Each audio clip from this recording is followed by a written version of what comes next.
Hi అండి. ఈ సంవత్సరం మా వినాయకుడి గుడిలోని లడ్డూ వేలం పాట మేము పాడుకోవడం జరిగిందండి. ఈ బాలగణపతి ప్రసాదం ఈ లడ్డు వచ్చేసి మేము 35,000కి అయితే పాడుకున్నాము. సో ఈ స్వామివారి 9 రోజులు ఈ 9 నవరాత్రులు చాలా గ్రాండ్గా చేసినందుకు మా ఏబీసీ టీం కూడా చాలా చాలా థ్యాంక్స్.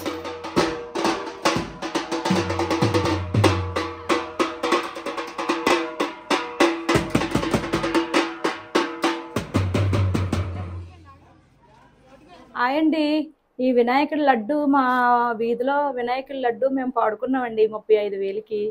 ఆ స్వామి ఆశీస్సులు వాళ్ళతో పాటు మీ ఆశీస్సులు కూడా కావాలి. జై బోలో గణేష్ మహారాజ్ కి జై. జై బోలో గణేష్ మహారాజ్ కి జై.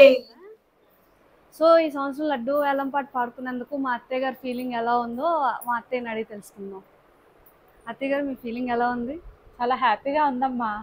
స్వామివారి విగ్రహాన్ని మనమే ఇచ్చాము, స్వామివారు మనకు మళ్ళీ తిరిగి లడ్డు ఇచ్చారు. చాలా హ్యాపీగా ఉంది. అందరి చేతుల మీద అందుకొని లడ్డు ఇంటికి తీసుకురావడం ఇంకా హ్యాపీగా ఉంది.